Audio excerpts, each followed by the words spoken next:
जय गुरु जी, शुक्राना गुरु जी, जय गुरु जी संगत जी। आज हम गुरु जी की असीम कृपा से श्री शिव महापुराण की रुद्र संहिता के सती खंड का 30वां अध्याय सुनेंगे। ओम श्री गणेशाय नमः। ओम श्री गणेशाय नमः।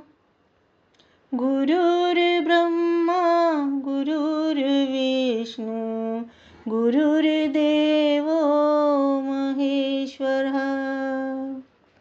गुरुर्ब्रह्मा गुरुर्विष्णु गुरुर्देवो महेश्वरः।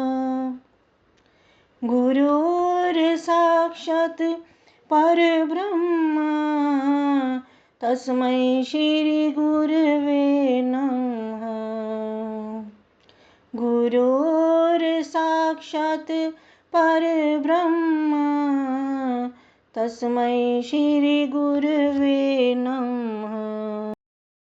दक्ष यज्ञ में सती का योग अग्नि से अपने शरीर को भस्म कर देना। भृगु द्वारा यज्ञ कुंड से ऋभुओं को प्रकट करना। ऋभुओं और शंकर के गणों का युद्ध। भयभीत गणों का पलायित होना।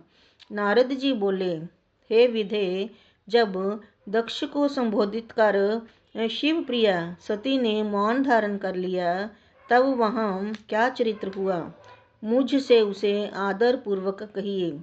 ब्रह्मा जी बोले, हे नारद, मौन होकर सती देवी अपने पति का सादर स्मरण करके और शांत चित्त होकर सहसा उत्तर दिशा में भूमि पर बैठ गईं। उन्होंने विधि पूर्वक जल का आचमन करके वस्त्र ओढ़ लिया और पवित्र भाव से आंखें मूंद कर पति का चिंतन करके वे योग मार्ग में प्रविष्ट हो गईं। गौर मुख वाली शंकर की प्राण प्रिय सती प्राणायाम द्वारा प्राण और अपान वायु को समान करके उदान वायु को यत्न पूर्वक नाभि चक्र से ऊपर उठाकर बुद्धि पूर्वक हृदय में स्थापित करने के पश्चात उस हृदय स्थित वायु को कंठ मार्ग से भ्रिकुटियों के बीच में ले गईं। इस प्रकार दक्ष पर कुपित हो सहसा अपने शरीर को त्यागने की इच्छा से सती ने योग मार्ग से शरीर के दग्ध हो जाने पर पवित्र वायुमय रूप धारण कर लिया। तदनंतर अपने पति के चरण का चिंतन करती हुई सती ने अन्य सब वस्तुओं का ध्यान भुला दिया। उनका चित्त योग मार्ग में स्थित हो गया था, इसलिए वहाँ उन्हें पति के चरणों के अतिरिक्त और कुछ दिखाई नहीं दिया। हे मुनि श्रेष्ठ, उनका निष्पाप शरीर यज्ञ अग्नि में गिरा और उनकी इच्छा के अनुसार अग्नि से जलकर उसी क्षण भस्म हो गया। उस समय वहां आए हुए देवता आदि ने जब यह घटना देखी तब वे बड़े जोर से हाहाकार करने लगे। उनका वह अद्भुत, विचित्र एवं भयंकर हाहाकार आकाश में और पृथ्वी तल पर सर्वत्र व्याप्त हो गया। लोग कह रहे थे, हाय, भगवान शंकर की परम प्रेयसी तथा देवता स्वरूपिणी सती देवी ने किस दुष्ट के दुर्व्यवहार से कुपित होकर अपने प्राण त्याग दिए। अहो, चराचर जिनकी प्रजा है और जो ब्रह्मा जी के पुत्र हैं, ऐसे इन दक्ष की बड़ी भारी दुष्टता को तो देखो। ओहो, शिव प्रिया मनस्विनी सती देवी, जो सदा ही सज्जनों के लिए मान योग्य थीं, आज इतनी दुखित हो गईं।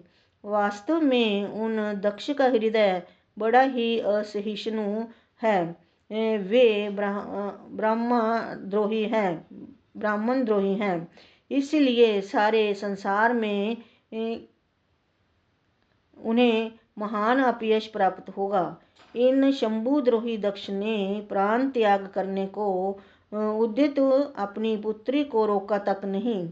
इस अपराध के कारण इन्हें महान नरक भोगना पड़ेगा। सती के प्राण त्याग को देखकर जिस समय लोग ऐसा कह रहे थे, उसी समय शिवजी के पार्षद शीघ्र ही क्रोधपूर्वक अस्त्र शस्त्र लेकर उठ खड़े हुए। यज्ञ मंडप के द्वार पर खड़े हुए वे भगवान शंकर के समस्त 60,000 महाबली पार्षद शंकर जी के प्रभाव से कुपित हो उठे थे। हमें धिकार है ऐसा कहते हुए शंकर के सभी गण, सभी वीर गणाधिप बारंबार उच्च स्वर से हाहाकार करने लगे। शिव गणों के महान हाहाकार से सभी दिशाएं व्याप्त हो गईं। सभी देवता मुनिगण तथा जो भी अन्य लोग वहां उपस्थित थे, वे भयभीत हो गए। क्रुद्ध हुए उन समस्त रुद्रगणों ने आपस में विचार विमर्श करके वाद्यों से प्रलय मचाते हुए लड़ने के लिए शस्त्र अस्त्र उठा लिए।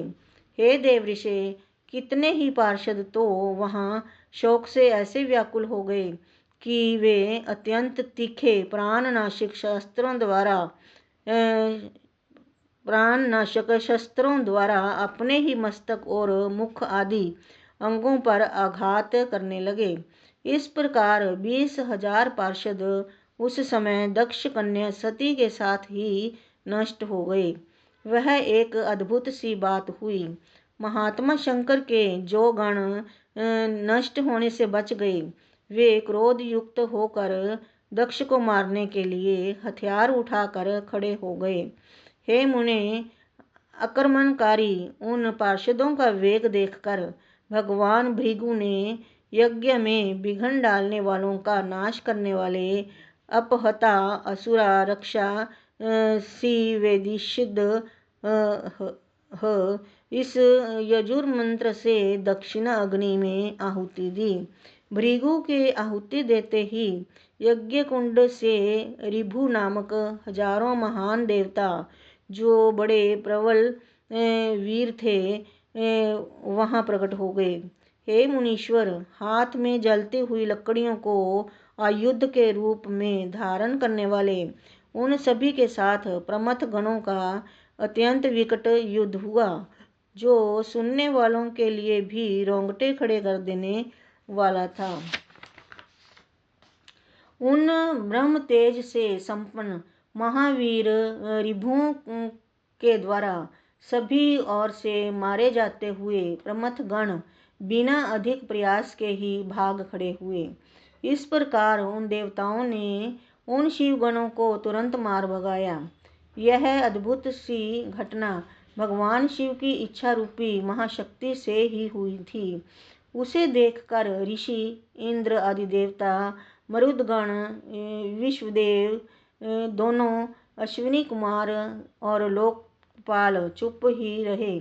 कुछ लोग सब ओर से वहां भगवान विष्णु से प्रार्थना करते थे और उद्विग्न अग्नि को हो बारंबार विघ्न निवारण के लिए आपस में मंत्रणा करने लगे।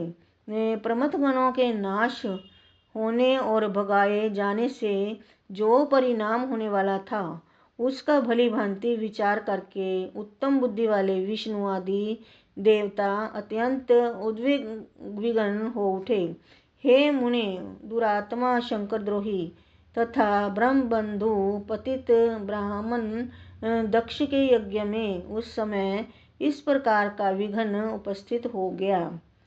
इस प्रकार श्री शिव महापुराण के अंतर्गत द्वितीय रुद्र संहिता के द्वितीय सती खंड में सती के उपाख्यान में सती का देह त्याग और उपद्रव वर्णन नामक 30वां अध्याय पूर्ण हुआ।